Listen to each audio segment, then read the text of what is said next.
Au Grand Palais éphémère, il y a un double rendez-vous, la compétition du Bocuse d'Or pour la section français et bien sûr le forum sport et gastronomie par rapport à l'actualité. Et tu as eu l'honneur de faire la conclusion. Est-ce que tu peux nous faire une petite synthèse ? Oui, l'idée de ce forum sport et gastronomie, il est dans le cadre du Forum de France de l'alimentation que le président de la République m'a demandé d'organiser. Ce Forum de France de l'alimentation, il souhaite, c'est les mots que j'ai pu porter devant tous ces sportifs et ces chefs, il souhaite mettre en avant le modèle alimentaire français qui se veut être plus humaniste. Disons sur la réflexion, c'est-à-dire qu'on doit demain nourrir 8 milliards de personnes sur Terre. La France ne le fera pas seule, bien évidemment, mais on est tous engagés sur cette même planète. Et donc, on doit aller vers une alimentation plus engagée en termes de société, en termes d'environnement, en termes de santé, bien sûr, tout en gardant la gourmandise. Et c'est ce que veut porter la France devant tous les partenaires internationaux. Le Bocuse d'Or est la plus grande compétition au monde. Elle fédère, elle rassemble le monde entier de la gastronomie. Ce Forum de France que nous avons organisé pendant 4 jours à la Tour Eiffel, plus de 50 pays ont répondu présents. Donc, les réflexions sont en train d'émerger, sont en train de sortir. Et beaucoup de choses sont faites, mais point par point. Et l'idée, c'est vraiment de se dire que ces forums vont pouvoir être le début d'une piste de réflexion. Là, on est carrément au cœur de la fonction de l'ambassadeur de la gastronomie. Il y a beaucoup de diplomatie, il y a des sujets de fond et de réflexion. Est-ce qu'il y aura un livre blanc? Est-ce qu'il y aura des conclusions? Quelle sera la suite de ce grand forum? Oui, bien sûr. L'idée, c'est de faire un rapport, comme à chaque fois que l'on fait quelque chose, déjà pour justifier l'engagement public qui a été fait et fédérer les forces vives. On a énormément d'entreprises. Ce qui fonctionne bien, c'est quand c'est l'État public-privé qui marche ensemble. G11 organise ça. C'est au service de la France, au service des réflexions de la France, de dire comment est-ce qu'avec le sport et la gastronomie, on va changer les choses, on va changer l'avenir. Alain Ducasse a abordé le sujet de devoir nourrir la planète. Ça fait longtemps qu'il travaille sur cette cuisine de naturalité, qu'il définit de naturalité, cet engagement plus humaniste de la cuisine, avec notamment le collège culinaire. Et c'est quelque chose qui est au cœur de nos réflexions. Ce sont des pistes que l'on doit étudier. La France ne veut pas se positionner en donneur de leçons vis-à-vis du reste du monde. Ce serait bien mal de dire, écoutez, il faut faire comme nous. La mauvaise alimentation en France coûte chaque année 40 milliards d'euros à la sécurité sociale. 18% de nos jeunes filles sont obèses, 17% des jeunes garçons sont obèses, 30% aux États-Unis. Donc, nous ne sommes pas les meilleurs élèves. Mais par contre, aujourd'hui, les acteurs de l'alimentation, que ce soit nos producteurs, que ce soit nos industriels de l'agroalimentaire, que ce soit les grands patrons de la restauration collective, que ce soit les pouvoirs publics engagés bien sûr sur les cantines et autres, se disent on doit changer les choses. Donc, l'idée n'est pas de montrer du doigt qui a tort, ni qui a raison d'ailleurs, c'est de se dire tous ensemble, parlons pour aller vers l'alimentation de demain. Et un forum comme celui-ci, sport et gastronomie, est une chance pour la France, qu'une entreprise française comme G11, qui est impliquée dans la gastronomie de haut niveau, se dise on doit faire pour tout le monde, pas juste pour la gastronomie de haut niveau ou pas juste pour les concours de cuisine. Lors de ces tables rondes et réflexions, il a été question de sécurité alimentaire. Et lors de cette table ronde, précisément, Alain Ducasse a rappelé la situation des Restos du Cœur. Qu'est-ce qu'on peut en déduire de tout ça? Quel est l'enjeu actuel et très concret? C'est une réalité, une personne sur 6 en France ne mange pas à sa faim.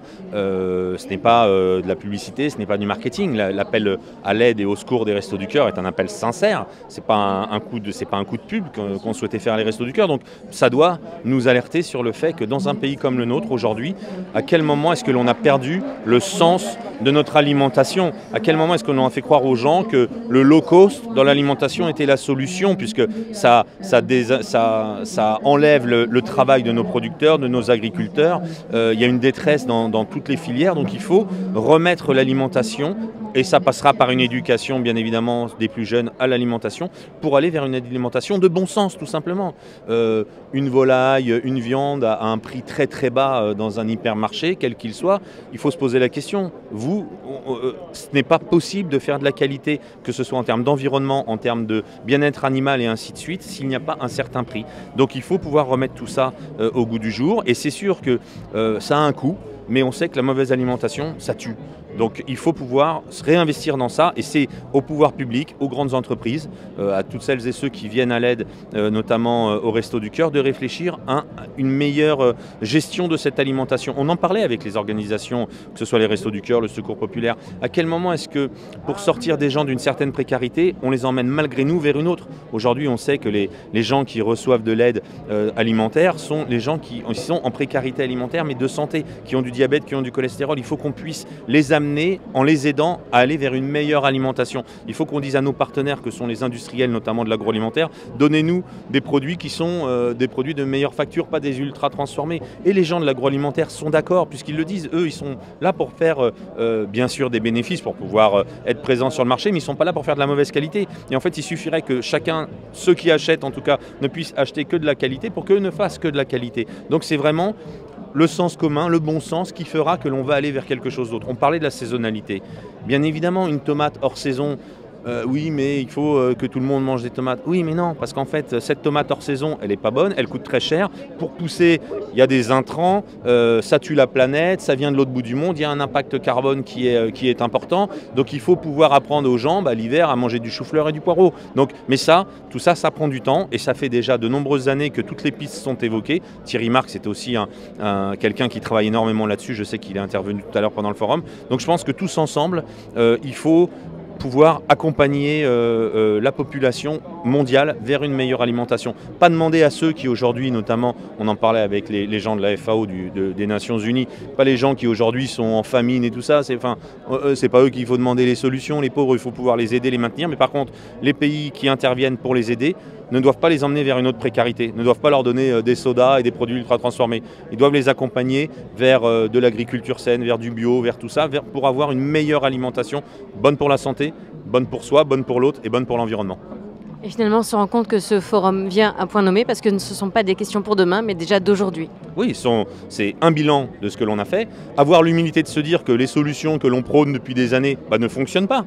On n'en serait pas là si ça fonctionnait. Donc il faut avoir l'humilité de se dire que c'est pas parce qu'on mène des actions qui sont toutes très bien depuis 20 ans, 30 ans, 40 ans, ça ne fonctionne pas. Donc il faut changer les choses. Et la France ne doit pas le faire dans son coin. La France, déjà parce qu'elle est attendue sur la scène internationale sur ces sujets de l'alimentation, doit le faire en partenariat avec les autres et surtout que les solutions ne seront pas les mêmes pour tous. Ça n'aurait pas de sens de dire il faut manger ci, il faut faire ceci, il faut faire pousser comme ça et élever de cette façon-là. Parce que en fonction de la région du monde où vous êtes, en fonction de la temporalité, en fonction de la saisonnalité, les choses sont différentes. Mais ce sont ensemble que l'on doit pouvoir trouver des solutions. Vous savez que le facteur de pollution le plus important aujourd'hui, on parle souvent de l'industrie qu'on pointe du doigt, mais notre alimentation, si on y ajoute la production avec le transport dans le monde, c'est effarant.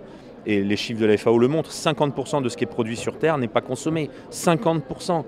C'est énorme, alors qu'on sait qu'une partie de la planète crève la faim et l'autre partie est en obésité. Donc il y a une très mauvaise répartition de nos denrées aujourd'hui et demain, un vrai défi de nourrir 8 milliards de personnes. Merci beaucoup. Merci à vous. On suivra les travaux. Merci beaucoup.